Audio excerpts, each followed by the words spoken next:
उम्मीद करता हूँ सब लोग खैरियत से होंगे। आज बहुत बड़ी डेवलपमेंट हुई है। यूएस का इलेक्शन जो है वो कल हुआ है और उसमें प्रिडिक्टेबली डोनाल्ड ट्रम्प जो है उन्होंने एक लैंडस्लाइड विक्ट्री ली है और बहुत उन्होंने हैवी मैंडेट लिया।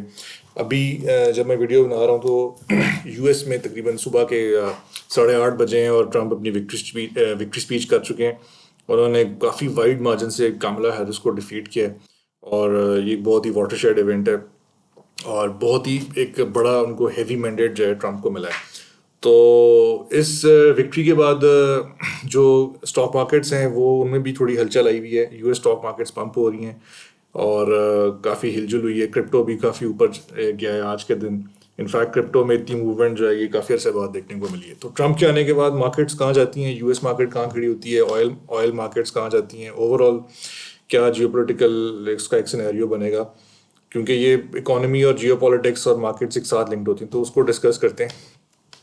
पहले तो उसका इम्पैक्ट डिस्कस करने से पहले हमें देखना होगा कि ट्रम्प के एजेंडा पॉइंट्स क्या थे। याद रहे कि ट्रम्प इससे पहले भी यूएस के प्रेसिडेंट रह चुके हैं 2016 से 2020 तक और उनके जो प्रेसिडेंसी थी उसमें काफ़ी उन्होंने डिसीजंस लिए, कंट्रोवर्शियल डिसीजंस भी लिए उन्होंने काफ़ी।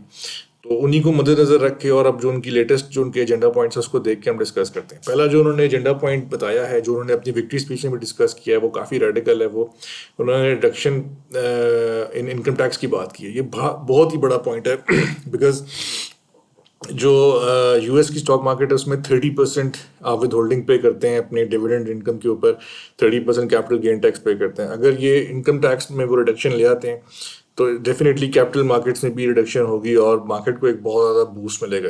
तो ये जो उन्होंने बात की और ट्रम्प की हिस्ट्री है कि जो वो कहते हैं वो करते भी हैं और इस दफ़ा तो वो काफ़ी बड़े कमिटमेंट्स और बड़े प्रोमिस करके आए।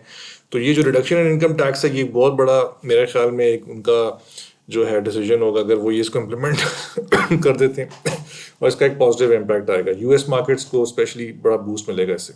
दूसरी जो उन्होंने बात की है वो उन्होंने कहा है कि मैं फॉरेन वॉर्स कोई नहीं करूँगा, मैं एंड करूँगा सारी फॉरेन वॉर्स। फॉरेन वॉर से मुराद यूक्रेन और मिडल ईस्ट के कॉन्फ्लिक्ट्स हैं।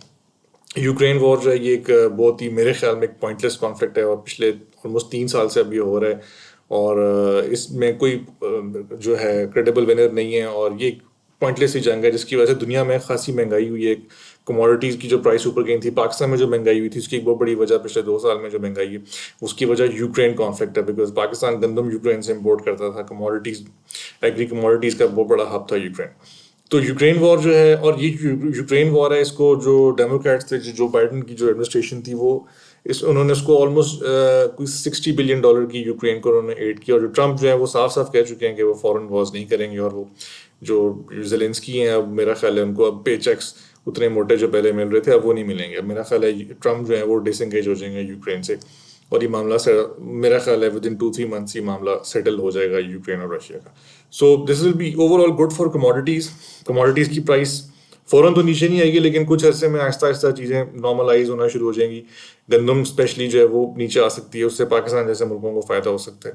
तो ये ओवरऑल एक पॉजिटिव बात है। उन्होंने मिडल ईस्ट वॉर्स को भी ख़त्म करने की बात की। मेरा ख्याल है जब ट्रम्प जनवरी में हलफ लेंगे तो उससे पहले पहले वो ये भी चाहेंगे कि मिडल ईस्ट के कॉन्फ्लिक्ट भी सेटल हो जाएं, ईरान के कॉन्फ्लिक्ट भी सेटल हो जाएं, सारे इसराइल के।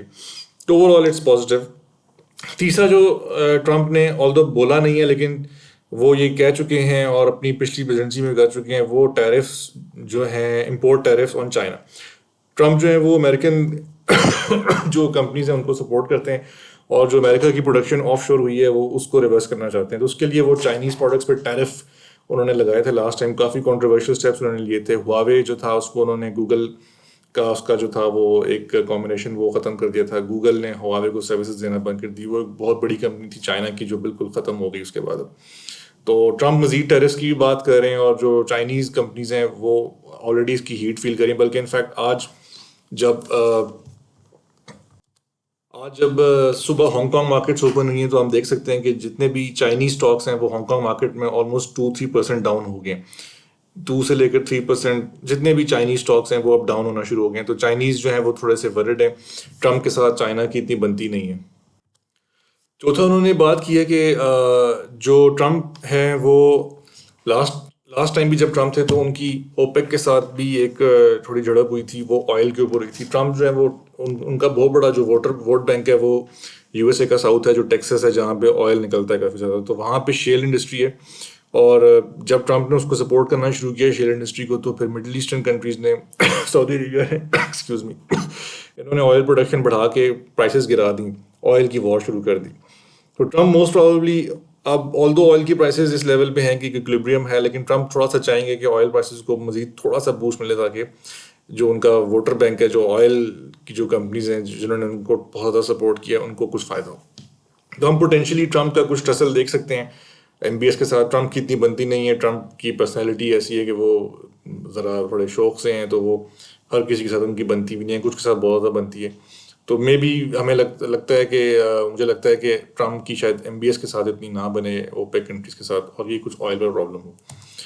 अगर हम यूएस स्टॉक्स मार्केट्स की बात करें तो मेरे ख्याल में यूएस की मार्केट्स को उतना ज़्यादा फर्क नहीं पड़ेगा। यूएस की मार्केट ऑलरेडी बहुत हाई है, जो टेक कंपनीज हैं वो ऑलरेडी मार्केट को ड्राइव कर रही हैं। एनवीडिया, एप्पल, अमेजन, गूगल, सबकी मार्केट वैल्यूएशंस बहुत ज़्यादा हुई हुई हैं, टेस्ला वगैरह ये वो।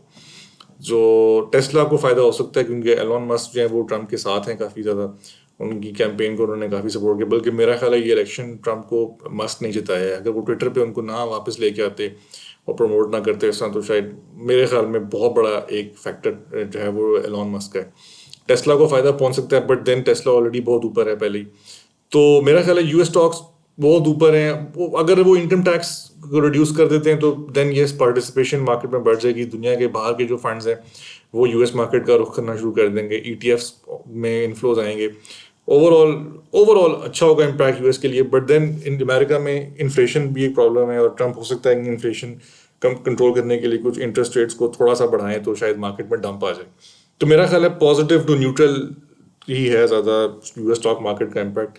अभी उसको इतना उस पर एक्साइट होने की ज़रूरत नहीं है। जैसे मैं पहले बात की, चाइना से ट्रम्प की कोई इतनी बनती नहीं है। उन्होंने लास्ट टाइम भी टैरिफ्स लगाए थे, और जो चाइनीज़ कंपनीज हैं उनको उन्होंने काफ़ी कंट्रोल किया था। तो चाइनीज़ को अगर वो टैरिफ करते हैं तो ये टेस्ला, इंटेल और जो लोकल यूएस कंपनीज हैं उनको फ़ायदा पहुंच सकता है। टेस्ला स्पेशली अमेरिका में इलेक्ट्रिक कार्स में काफ़ी वो उसकी लीड है, और वो चाइनीज़ जो इलेक्ट्रिक कार कंपनीज हैं वो उसको चैलेंज कर रही हैं। तो Trump may be he can put tariff, but मुझे लगता नहीं कि इस दफ़ा लगाएंगे, बिकॉज टेस्ला की एक प्रोडक्शन फैक्ट्री चाइना में भी है, बहुत बड़ी, गीगा शंघाई।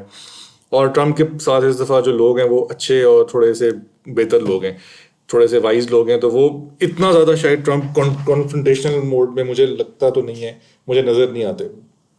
बट ये ओवरऑल मेरे ख्याल में अमेरिकन कंपनीज को फ़ायदा पहुंचेगा नॉनदलेस। अगर हम ऑयल की बात करें, जैसे हम पहले बात कर चुके हैं, प्राइसेस वैसे ही एक जनरल मेरा ख्याल एक स्टेबल डिमांड एंड सप्लाई में। दुनिया की इकोनॉमीज ऑलरेडी एक थोड़ी सा स्लो डाउन मोड में है, तो ऑयल प्राइसेस भी इतना ऊपर नहीं जा रही।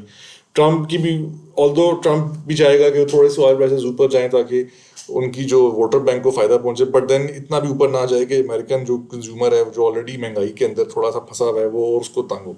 तो मेरा ख्याल है ऑयल को भी उतना ज़्यादा फर्क नहीं पड़ेगा। तो यूएस की अगर हम स्टॉक मार्केट की बात करें तो आज 6 नवंबर है और मार्केट खुलने में भी 1 घंटा बाकी है। अमेरिका में अभी ईस्ट कोस्ट पे 9:30 बजे मार्केट खुलती है, और ट्रम्प की विक्ट्री की स्पीच हो चुकी है, और ऑलरेडी जो है मार्केट मेरा ख्याल आज बहुत ज़्यादा पंप करेगी अमेरिका में।